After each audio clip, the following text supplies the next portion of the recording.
भुट्टो शहीद के साथ 1979 में हुई, उसका इजाला किया जाएगा और जुडिशल रिकॉर्ड को दुरुस्त किया जाएगा और हम बड़े होपफुल हैं इस बारे में।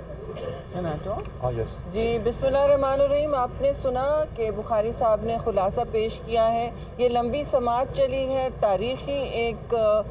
हम समझते हैं फ़ैसला आएगा। फ़ैसला सच क्या कि हमने हमारे प्रेसिडेंशियल रेफरेंस ने जरदारी साहब ने जो रेफरेंस डाला था उसमें उन्होंने जो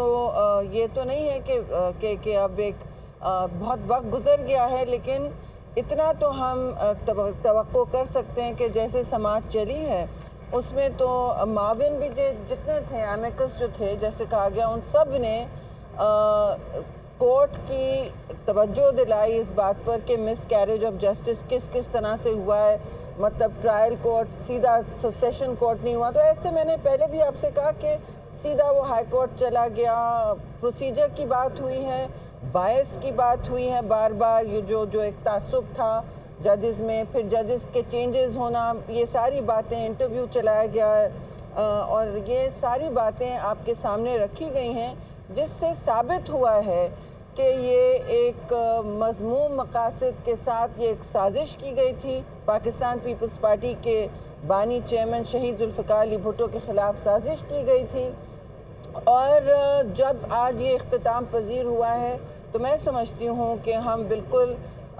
इस वक्त हक़ पर हैं कि हम मुंतज़िर हों एक अच्छे फ़ैसले के, जो रिकॉर्ड को दुरुस्त करे, जो हमें और दुनिया को ये मैसेज दे कि अदालतें और इंसाफ का निज़ाम अभी भी जाग रहा है। और अगर कभी मिस कैरेज ऑफ जस्टिस हुई है, जिसकी बात हुई है बार बार, और ऐसी वैसी मिस कैरेज ऑफ जस्टिस नहीं थी जी, खुलेआम हुई है और सरेआम हुई है और सब ने देखा है इसका नतीजा, और कि उसके बाद पाकिस्तान की सियासत ने क्या रुख लिया जमहूरियत का, क्या फिर कि किधर तितर बितर हुई। तो आज भी हम उसके सम्राट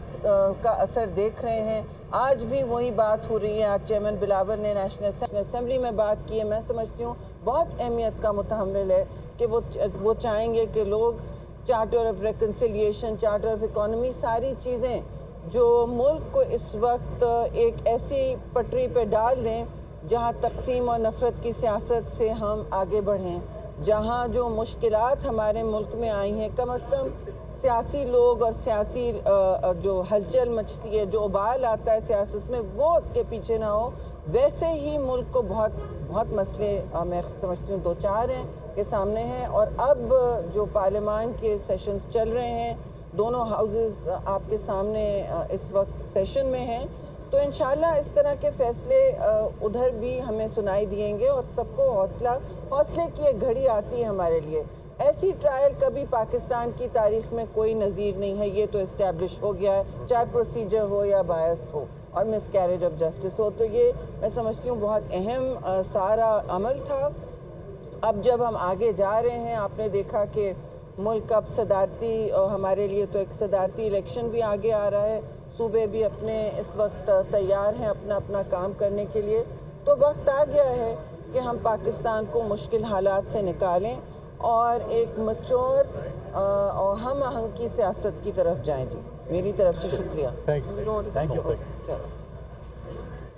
पीपल्स पार्टी के रहनुमा मीडिया से गुफ्तगू कर रहे थे। उनकी जानिब से बताया गया है कि जुल्फ़िकार भुट्टो की फांसी के खिलाफ सदारती रेफरेंस पर अदालत ने दलाइल के बाद फैसला महफूज कर लिया है। मुख्तलिफ इसकी समातें हुई हैं और तमाम मुआवनीन ने कोर्ट को ट्रायल पर तवज्जो दिलाई है। शेरी रहमान की जानिब से ये बताया गया है और इसके साथ साथ जुल्फ़िकार भुट्टो की फांसी के खिलाफ सदारती रेफरेंस पर अदालत ने दलाइल के बाद राय महफूज कर ली है। अब देखना ये है कि राय कब सुनाई जाती है। इससे पहले अदालत की जानिब से यह कह दिया गया था कि चूँकि इस पर फैसला तो हो चुका है, जो अमल हो चुका है माजी में वो वापस तो नहीं हो सकता, लेकिन फिर भी आने वाले वक्त के लिए और तारीख की दुरुस्ती के लिए इस पर राय ज़रूर दी जाएगी। और नैयर बुखारी की जानिब से कहा गया, पर उम्मीद है जुडिशल रिकॉर्ड को दुरुस्त कर लिया जाएगा और तमाम मुआवनीन ने कोर्ट को ट्रायल पर तवज्जो दिलाई है। शेरी रहमान की जानिब से ये कहा गया है। और इस सदारती रेफरेंस पर समाअत जारी थी। मुख्तलिफ समाअतें हो चुकी हैं,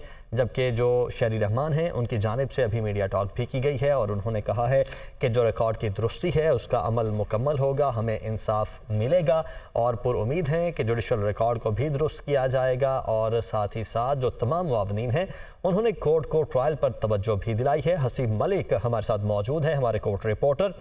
हसीब, बिल आखिर अब इस पर राय महफूज कर ली गई है, फैसले की बजाय इसको हम राय का नाम दे रहे हैं, बताइएगा इसकी क्या रीज़न है और क्या किस पॉइंट पर यह समाअत मुकम्मल हुई?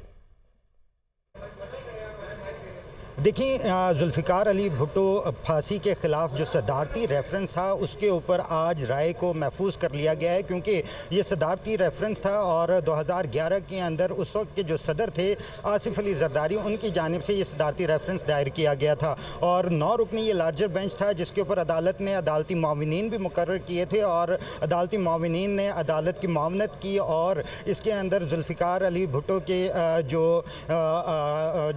नवासे हैं बिलावल भुट्टो जरदारी और दीगर जो उनकी फैमिली मेंबर थे उनकी तरफ से भी जो वकला जो हायर किए गए थे उनके भी दलाइल लिए गए थे, सुने गए थे, जिसके बाद आज हमने देखा कि इसके ऊपर फैसला महफूज भी कर लिया गया है। और इसके ऊपर जो राय है, राय के हवाले से क्योंकि इसके अंदर राय ही दी जाएगी क्योंकि ऑलरेडी इसके ऊपर फैसला हो चुका है और सुप्रीम कोर्ट का भी ऑर्डर मौजूद था, इस वजह से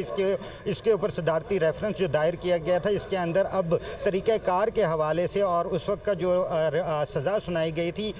उसके ऊपर जो है ये राय दी जाएगी, क्योंकि जो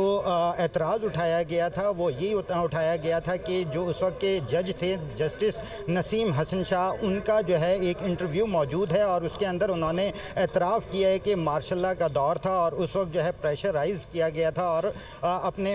मतलूबा जो नताइज थे वो हासिल किए गए थे। तो आज जो रज़ा रब्बानी थे वो भी अदालत में पेश हुए थे और उनकी जानिब से दलाइल दिए गए थे और उनकी जानिब से ये मौक़िफ़ इख्तियार किया गया था कि ये जब फैसला किया गया था उस वक्त मार्शल लॉ था और जो अदालतें थीं वो भी आइन के तहत नहीं थीं, क्योंकि उनका जो आइन के तहत नहीं थी। इस्लामाबाद जो लाहौर हाई कोर्ट थी और सुप्रीम कोर्ट जो थी उसमें जो आइन का जो लफ्ज़ था उसे भी हज़फ कर लिया गया था और जो कसूरी थे उनकी जानिब से भी आज जो है वो अदालत में पेश हुए थे और उनकी तरफ से ये मौक़िफ़ इख्तियार किया गया था कि उनके वालिद के जो कत्ल किया गया था उसमें बेसिकली जो है उसके अंदर मुख्तलिफ वजूहात थी, क्योंकि इससे पहले वो उसी पार्टी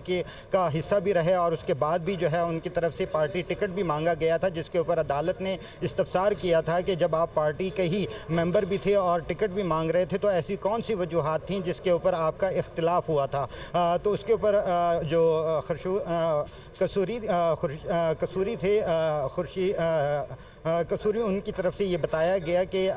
4 वजूहात थीं जिसकी वजह से जो है उनका इख्तिलाफ पैदा हुआ था और उसके बाद जो है उन्हें पता था कि